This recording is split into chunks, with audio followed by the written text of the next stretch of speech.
Bienvenidos a Crónicas del Viejo Oeste.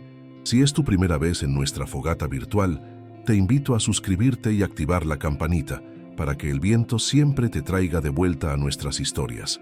Hoy seréis testigos de la caída de una hija perfecta, expulsada al desierto para morir, y de cómo, en la tierra del olvido, encontró un amor que la hizo renacer y la convirtió en la madre de dos mundos. Y mientras preparas tu lugar junto al fuego, cuéntame en los comentarios desde qué pueblo o ciudad nos acompañas esta noche. Me encantará leer hasta dónde ha llegado este cuento hoy. Ximara Mendoza era una flor de invernadero, criada para adornar los salones más prestigiosos de la región. Hija de don Alejandro Mendoza, un latifundista cuyo poder y riqueza eran tan vastos como sus tierras, su vida había sido un camino cuidadosamente trazado. Vestidos de lino, lecciones de piano, misas de domingo y la promesa de un matrimonio con un hombre de igual o mayor fortuna. Era la hija perfecta, un símbolo del estatus y la honra de su familia. Pero en el corazón de Ximara ardía una llama que no se correspondía con la docilidad que se esperaba de ella. Y esa llama se encendió por un simple trabajador del rancho, un hombre de manos callosas, sonrisa honesta y una mirada que la veía a ella, a la mujer, y no al apellido que llevaba. Su amor fue un acto de rebelión, un secreto susurrado en los graneros y bajo la luz de la luna. Un secreto que, inevitablemente, fue descubierto. La furia de don Alejandro fue tan implacable como el sol del desierto. La deshonra era una mancha que no podía tolerar. No hubo gritos, no hubo súplicas. Hubo una sentencia, fría y definitiva. El trabajador fue despedido a latigazos, y Ximara, embarazada y con el corazón roto, fue expulsada. Su padre la despojó de su nombre, de su herencia, de su lugar en el mundo. Le dio un caballo, un odre de agua y la espalda. A partir de hoy, estás muerta para esta familia, fueron sus últimas palabras. Rechazada por la familia que la había criado, condenada por el sacerdote que la había bautizado y juzgada por la sociedad que antes la había reverenciado, Ximara emprendió su exilio. Cabalgó sin rumbo hacia el vasto desierto de Chihuahua, un territorio donde las leyes de los hombres se desvanecían y solo regía la ley de la supervivencia. Los primeros días fueron un infierno de sed y de sol. El recuerdo de la traición y del amor perdido era una herida que sangraba en su alma. El desierto, con su silencio, abrumador y su horizonte infinito, se convirtió en un espejo de su propia desolación. Su caballo, debilitado, finalmente se desplomó, y ella continuó a pie, una figura solitaria y diminuta en la inmensidad, su vientre prominente, un recordatorio constante de la vida que llevaba dentro y que ahora estaba condenada junto a ella. La sed se convirtió en una fiebre, y el mundo comenzó a desdibujarse en alucinaciones, los fantasmas de su pasado bailando en el aire trémulo del mediodía. Abandonada a su suerte, en el umbral de la vida y de la muerte. Si estuvieras en la piel de Ximara en ese momento de soledad absoluta, ¿qué te daría fuerzas para dar un paso más? ¿El instinto de supervivencia, el amor por la vida que llevas dentro, o la rabia contra el mundo que te abandonó? Déjame tu reflexión en los comentarios. Fue entonces cuando creía que el delirio final la reclamaría, que su cuerpo le envió una nueva señal de agonía y de vida. Las contracciones. El parto comenzó allí, en medio de la nada, sin más techo que un cielo de un azul cruel y sin más cama que la arena ardiente. Fue un acto primario, brutal. Gritó, no de dolor, sino de una rabia existencial contra la injusticia de su destino.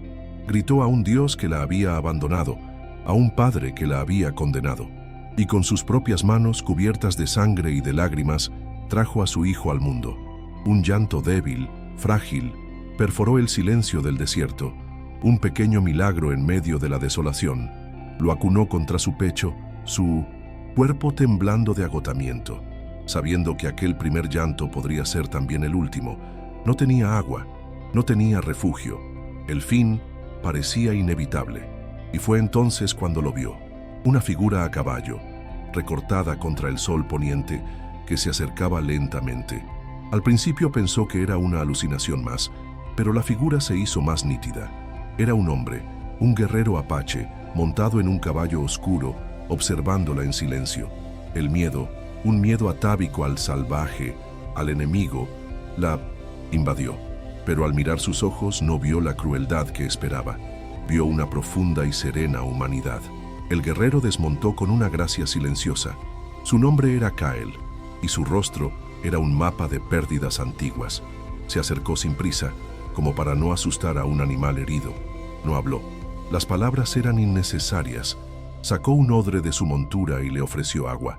Shimara bebió con la desesperación de quien vuelve a la vida. Luego, él partió un trozo de carne seca y se lo entregó. Y finalmente, con una delicadeza que la desarmó, tomó al bebé de sus brazos, lo envolvió en una manta de lana que sacó de sus alforjas y se lo devolvió. No hubo preguntas, no hubo juicios, solo un acto de compasión pura, un gesto que trascendía las barreras de la raza y del odio que sus pueblos se profesaban.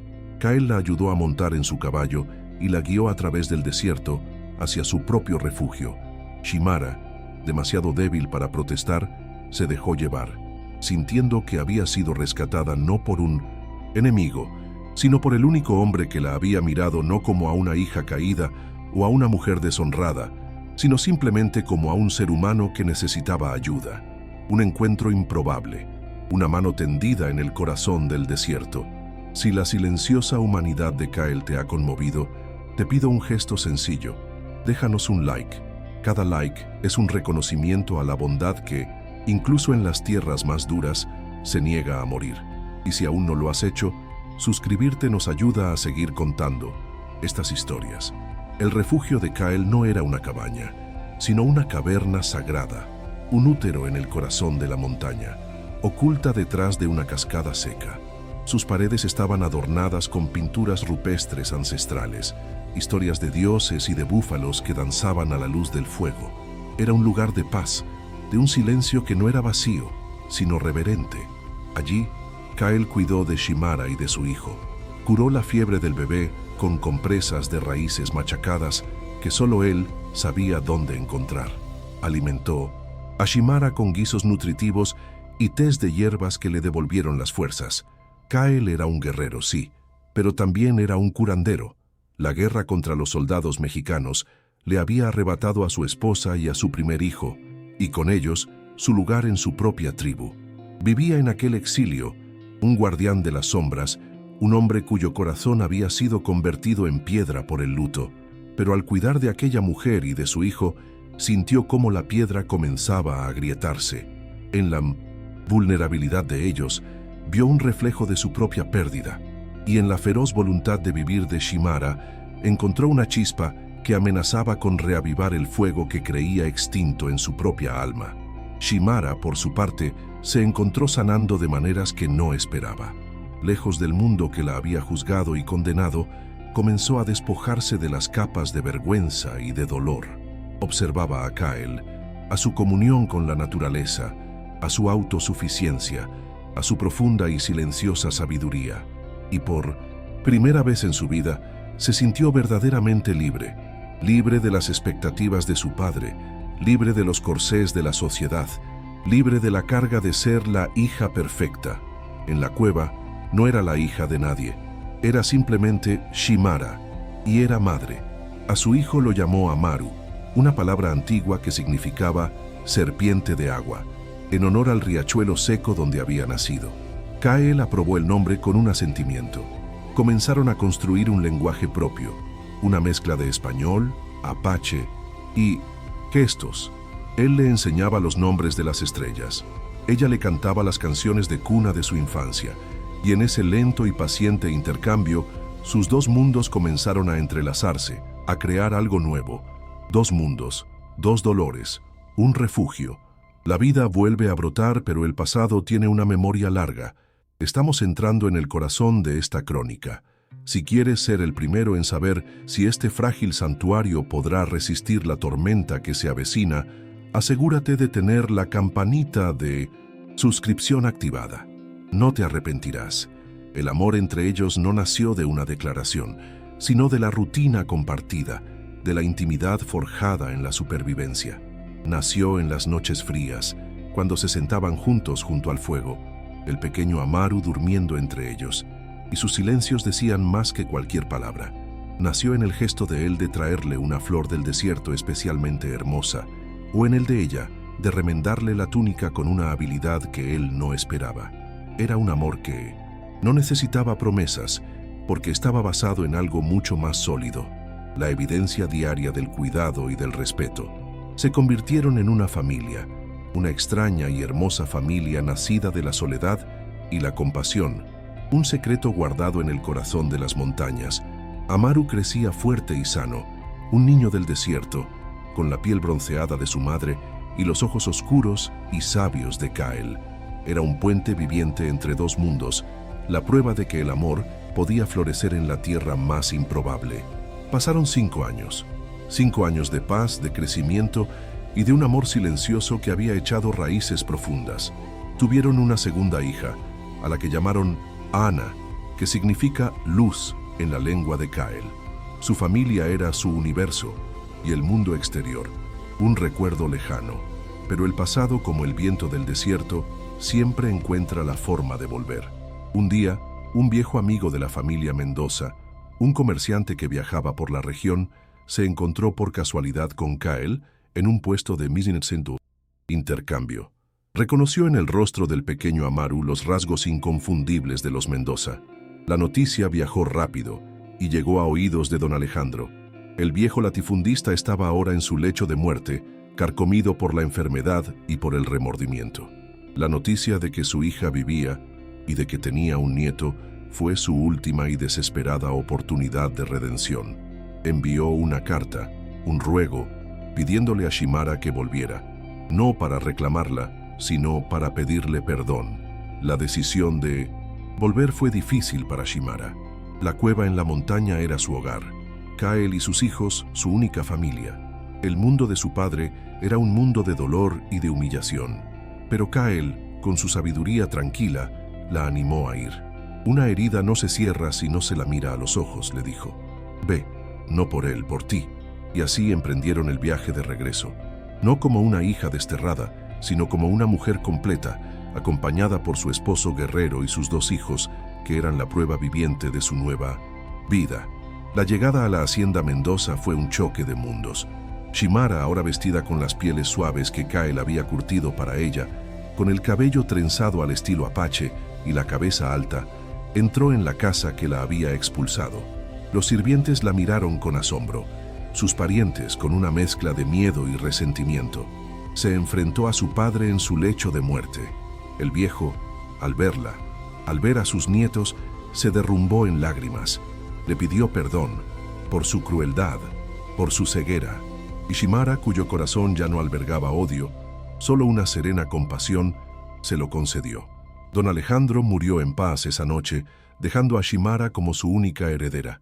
De repente, la mujer que no tenía nada, lo tenía todo: tierras, dinero, poder. Sus parientes intentaron disputar el testamento, pero la voluntad de su padre era inquebrantable. Shimara se encontró frente a una nueva elección. Podía volver a la vida de lujos que le habían negado, o podía usar esa herencia para honrar la vida que había construido. La elección fue fácil. Ella y Kael decidieron que su hogar no estaba entre los muros de aquella hacienda, sino bajo el cielo abierto del desierto.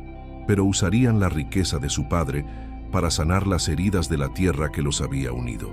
Vendieron una parte de las tierras y con el dinero fundaron una clínica en territorio neutral, un lugar donde mexicanos y apaches serían tratados como iguales, donde la medicina de su abuela y la de los chamanes se encontrarían para curar. La clínica se convirtió en el legado de Shimara. Era un edificio bajo de adobe que se fundía con el paisaje. Adentro no había lujo, sino eficiencia y una abrumadora sensación de paz. Se convirtió en un puente entre 2 pueblos que habían vivido en un estado de guerra y desconfianza durante generaciones. Al principio, la gente era escéptica, pero la reputación de Shimara como sanadora y la justicia serena de Kael como mediador comenzaron a atraer a la gente. Un vaquero mexicano, con una herida de bala, era tratado en la cama contigua a la de un guerrero apache con una flecha en el hombro, y descubrían que su sangre era del mismo color y su dolor hablaba el mismo idioma. Los niños de ambos pueblos jugaban juntos en el patio de la clínica. Su risa, el sonido más prometedor de un futuro diferente. Shimara y Kael no solo curaban cuerpos, estaban curando las viejas heridas de la historia. La vida de Shimara encontró su plenitud en ese trabajo. Se movía por la clínica con una autoridad tranquila, su presencia una fuente de consuelo para todos. Enseñaba a las jóvenes de ambos pueblos el arte de la sanación, transmitiendo el conocimiento de su abuela y el que había aprendido de Kael, asegurándose de que esa sabiduría nunca se perdiera. Kael, a su lado, era el pilar silencioso que sostenía todo. Garantizaba la seguridad de la clínica, negociaba los tratados de paz y enseñaba a su hijo Amaru las sendas del guerrero, no para la guerra, sino para la protección de su pueblo. Un pueblo que ahora incluía a todos los que vivían en aquel valle. Juntos se convirtieron en una leyenda, la madre del desierto y el guardián de las sombras, una pareja cuyo amor había logrado lo que los ejércitos y los políticos nunca pudieron: unir a la gente. Amaru y Ana crecieron en ese mundo de dos culturas, fluidos en dos idiomas, con el corazón dividido y a la vez enriquecido por dos herencias. Eran el símbolo viviente de la visión de sus padres. Amaru, con la fuerza tranquila de su padre y la inteligencia aguda de su madre, se convirtió en un gran líder. Ana, con el don de la sanación de su madre y la conexión espiritual de su padre con la tierra, se convirtió en una poderosa curandera. Continuaron la obra de sus padres, expandiendo la clínica, estableciendo escuelas y asegurando que la paz que se había ganado con tanto esfuerzo perdurara para las generaciones venideras. La herencia de don Alejandro Mendoza, nacida de la arrogancia y el orgullo, se había transformado, en manos de su hija, en una herencia de compasión y de esperanza. Una tarde, ya ancianos, Shimara y Kael estaban sentados frente a su primera casa, la cueva sagrada en la montaña, que habían conservado como un santuario personal. Observaban el valle, ahora salpicado de pequeñas granjas y campamentos pacíficos. El sol se ponía, y el desierto, que una vez casi se convierte en la tumba de Shimara, ahora parecía un jardín floreciente bajo la luz dorada. Él tomó la mano de ella, una mano ahora arrugada, pero que para él seguía siendo la mano que lo había traído de vuelta a la vida. Shimara apoyó su cabeza en su hombro, y una sensación de paz absoluta la invadió. Había sido expulsada, abandonada, dada por muerta, y en el corazón de esa desolación había encontrado no solo la supervivencia, sino la plenitud. El desierto no le había quitado nada, le había dado todo. Le había dado un propósito, una familia, un amor tan vasto y tan resistente como la propia tierra. Y supo que las mayores sequías no son las de la tierra, sino las del alma, y que incluso el corazón más árido, si es regado con una sola gota de compasión, puede florecer. El legado de la clínica Puente de Dos Mundos se convirtió en un modelo para otras comunidades de la frontera. Demostró que era posible superar el odio ancestral a través de la cooperación y el respeto mutuo. Lo que comenzó como un refugio se transformó en un centro de intercambio cultural y económico. Los apaches compartían sus técnicas de caza y de agricultura en tierras áridas, y los mexicanos compartían sus conocimientos de herrería y de construcción. El valle se hizo famoso por su prosperidad, una prosperidad que no se basaba en la conquista de uno sobre el otro, sino en la fuerza de su unión. La historia de Shimara y Kael se enseñaba en la escuela que fundaron, no como un cuento de hadas, sino como una lección de historia, una prueba de que la paz no es un sueño inalcanzable, sino el resultado de elecciones valientes y de un trabajo constante. Los fantasmas del pasado de Shimara se desvanecieron por completo, no porque los olvidara, sino porque los integró en su historia de redención. Años después de la muerte de su padre, recibió una carta de una prima lejana. En ella, le contaba que la familia Salinas, la del hombre que la había abandonado en el altar, había caído en la ruina, sus fortunas perdidas en malas inversiones y en una vida de excesos. Mariano, el hombre que la había despreciado por una dote mayor, ahora era un hombre pobre y olvidado. La carta le pedía ayuda, una ironía que no le causó satisfacción, sino una profunda melancolía. Shimara, fiel a los principios que ahora regían su vida, envió una caravana de alimentos y medicinas a su antiguo pueblo, un gesto anónimo de compasión que cerraba el círculo de su viaje, demostrando que su corazón era ahora tan vasto como el desierto que la había acogido. Sus hijos, Amaru y Ahana, llevaron el legado de sus padres aún más lejos. Amaru se convirtió en un importante negociador, cuya palabra era respetada, tanto en los consejos tribales como en las oficinas del gobierno. Luchó por los derechos de los pueblos nativos, usando la educación que su madre le dio y la sabiduría de su padre para construir puentes duraderos. Ahana, por su parte, viajó por todo el territorio, compartiendo sus conocimientos de sanación, fundando pequeñas clínicas en aldeas remotas y convirtiéndose en una leyenda, la hija del desierto y de la dama de las flores.